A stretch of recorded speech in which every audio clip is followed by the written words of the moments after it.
Team, come on in. As a paralegal for Vitas Innovative Hospice Care, Juan Lopez deals with end-of-life issues every day. The last thing I thought was the end of my life coming. When Juan came down with flu-like symptoms, he started self-medicating with ibuprofen and other over-the-counter medications, waiting for it to run its course. But nothing was working. Clear my throat, something like that, and I feel something pop in the back of my neck. And all of a sudden, there's a huge gash of blood just came out into the sink. So at that point, I said something's wrong. So I drove myself to the hospital. After arriving at the emergency room, doctors ran blood tests and discovered his platelets were at 24,000. Normal range is 150,000 to 400,000. They said, "You're not going anywhere. There's something drastically wrong with you." And I'm like, and at that point, I was very scared. Didn't know what was going on. Doctors did a bone marrow biopsy to check for leukemia. The good news was that it wasn't leukemia. The bad news was, or fortunate, that they found out it was TTP at that time. TTP is a very rare blood disorder that causes clots to form around the body and leads to a low platelet count. Juan had never heard of it before. My systems were crashing. Kidneys were failing.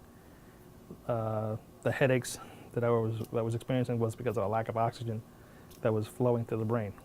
So at that time, I was a very good candidate for stroke. Since TTP lives in the blood plasma, Juan's best chance of survival was therapeutic plasma exchange.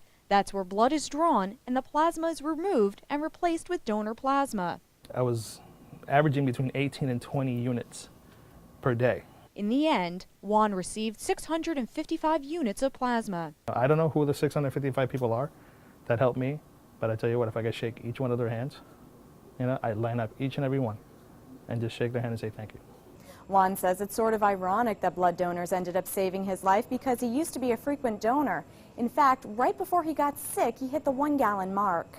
It's nice to know that, what I've done for other people, luckily, came back to me.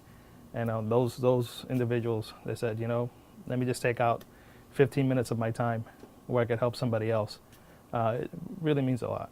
Juan spent about a month in the hospital and is doing a lot better today. But since there is no cure for TTP and doctors still don't know exactly what causes it, he knows his health can take a turn for the worst at any moment. Do I fear relapsing? Yeah, because you're not cured. You're just, you're pronounced in remission. And so you constantly have to get blood work done. He sees a hematologist every 3 months, and so far his blood work is normal.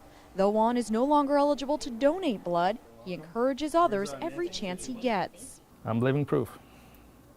I'm living proof. I'm here because of 655 other people. They took their time to say, let me help somebody else. So if you think blood donation is a waste of time, don't, because it is crucial to some other people.